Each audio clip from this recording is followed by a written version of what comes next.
Nous sommes là pour la conférence de presse avant-match Espérance Étoile Sportive Sahel, qui sera jouée demain à 14 h à huis clos à Agadez.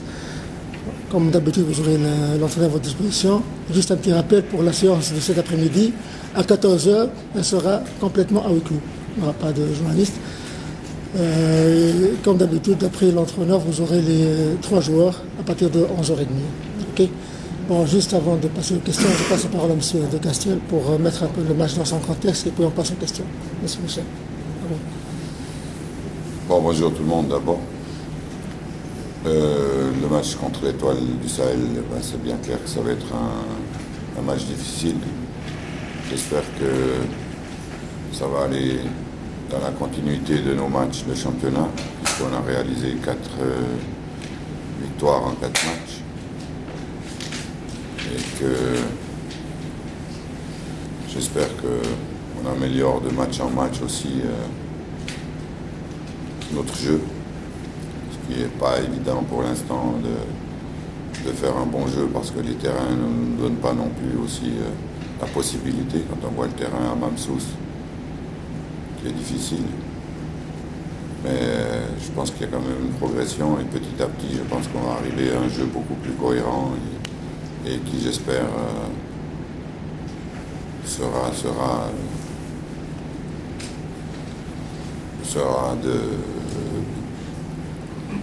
de qualité pour les téléspectateurs, puisque les matchs sont à huis clos. Merci, M. Michel. Juste une chose encore, je voudrais juste dire pour le journal Le Temps, peut-être, qu'on ne vient pas à Gamar pour se cacher, mais qu'on vient juste parce que le terrain est en réparation au parc, donc il faut bien qu'on trouve un terrain. Et pour un journal arabe, avant la finale de la coupe, de la Super Coupe, je n'ai pas été manger un couscous le soir avant chez une famille tunisienne. Vous lisez en arabe, coach ? On me traduit des fois. Donc juste pour vous dire ça, que ce qui se raconte, c'est pas toujours bien de dire n'importe quoi. Merci. Question? S'il vous plaît, تفضل سؤالات تكون عنده سؤال.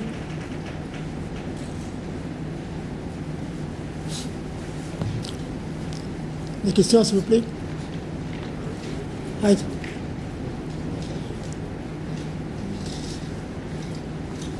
S'il vous plaît, des questions? On est là pour la conférence. Les radios après, oui. Oui. Pas de questions. Allez-y, je suis prêt à tout.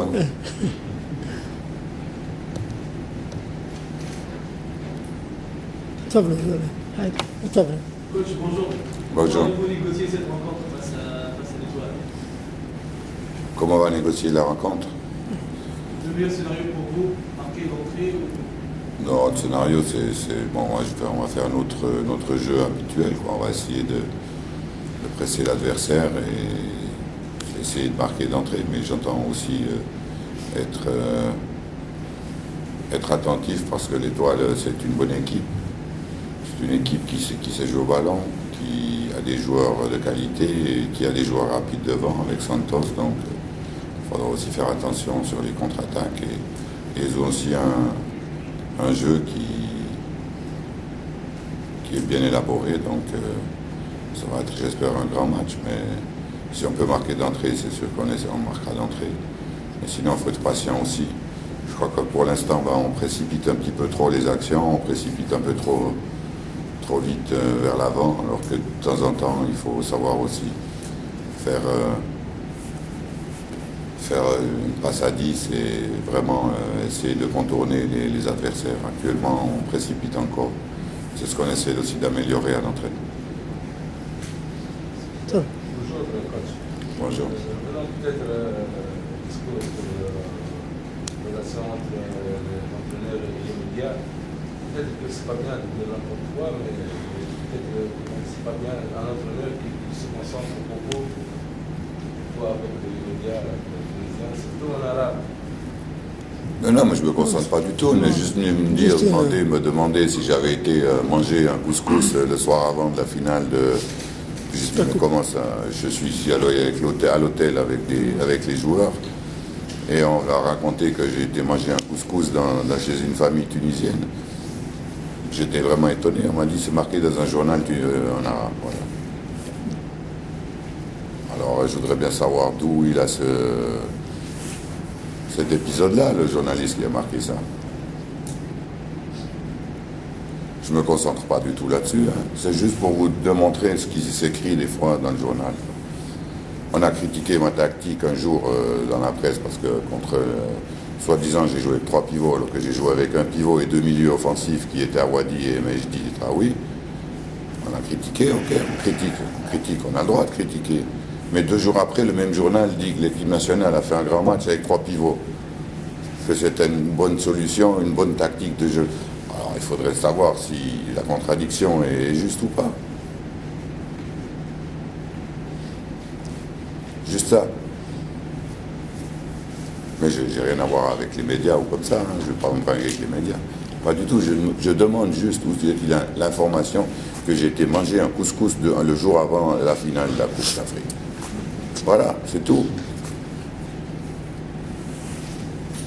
Et qu'on vient se cacher ici pour le journal Le Temps parce qu'on a peur des gens. Mais on n'a pas peur des gens, on a le terrain qui est en réparation au parc, on va s'entraîner où? Lors du dernier match contre la Mamsous, on a dit de Bouazi, et il est fâché parce qu'il est sorti. Oui, il est venu s'excuser simplement. Il était un petit peu fâché parce qu'il sentait qu'il pouvait encore jouer. Et moi j'ai senti que simplement il fallait le remplacer parce que on prenait un peu l'eau sur son côté. Donc en mettant Slama qui a en plus provoqué le penalty, je pense que c'était un bon changement. Mais il est venu s'excuser, il était un petit peu fâché sur le moment et après le match il est venu s'excuser pour son comportement. C'est tout. Ça ne vous dérange pas 4 matchs dans 10 jours? Oui, bien sûr que c'est beaucoup, 4 matchs en 10 jours, c'est bien clair. Mais bon, j'entends, il faut faire avec, on a une bonne récupération, on fait des mises au vert, on fait uniquement une tactique placement sur le terrain, des petits exercices pour vraiment bien récupérer aussi. On a un bon staff médical qui est là pour faire récupérer les joueurs, donc normalement ils doivent supporter ça. Toujours avec un 3 pivots, vous allez jouer contre les joueurs? Toujours, mais on n'a pas joué avec 3 pivots à Mamsous. Hein. Pas au masse. Mais vous revenez toujours au MAS. Au MAS, on n'a pas joué avec 3 pivots, on a mis un pivot. On a mis un pivot. Oui, mais bon, le ministre, il parle ce qu'il veut, il peut parler aussi. Hein. Pourquoi il n'a pas critiqué l'équipe nationale après qu'elle a joué avec 3 pivots? Et c'était au début du match. En deuxième mi-temps, on a enlevé soi-disant un pivot. C'est une question d'animation, c'est pas un pivot, 2 pivots, 3 pivots. C'est une question d'animation. Si vous avez des joueurs qui rentrent à l'intérieur et que les milieux offensifs qui vont dans les couloirs avec l'animation et c'est ça, ce qui s'est fait pendant un quart d'heure où on s'est créé 3 occasions de but nettes, où Yannick est arrivé seul devant le gardien, il y a eu un centre sur la tête de Yannick où Yannick a voulu la contrôler au lieu de la mettre au fond. Après il y a eu encore une frappe de Youssef, je crois, de Msakni. Et après c'est vrai qu'on s'est désintégré un petit peu. On a pris le but, on s'est désintégré. On a changé à la mi-temps. On a changé à la mi-temps pour vraiment les presser dans leur camp et égaliser le plus vite possible. On a la malchance que Mejdi Traoui se fait expulser sur une faute qu'il n'a même pas commise. Ensuite, il y a un penalty à 10 contre 11. On essaye de presser l'adversaire. À 10 contre 11, on arrive même à les presser, ils ne sortaient plus de leur camp. Après, il y a un penalty qui n'est pas sifflé sur Wajdi Bouazi, qui est 100% penalty. Hein. Le ballon passe et puis c'est même exclusion du gardien. Ensuite, on a critiqué même la sortie de Ben Mansour pour Koulibaly, mais j'espère que tout le monde a compris le pourquoi. Ouais. Parce qu'il a joué peut-être le Africain comme un attaquant. On a mis Ishri devant, comme attaquant à 10 contre 11 pour essayer d'égaliser, c'est ce qui s'est passé. Et Belmansour, à 1 contre 1, il est plus lent que Koulibaly. Donc Koulibaly, il était à 1 contre 1 derrière. Donc on a mis Koulibaly exprès pour avoir le 1 contre 1. Et ça a fonctionné, on a égalisé. Voilà, simplement ça.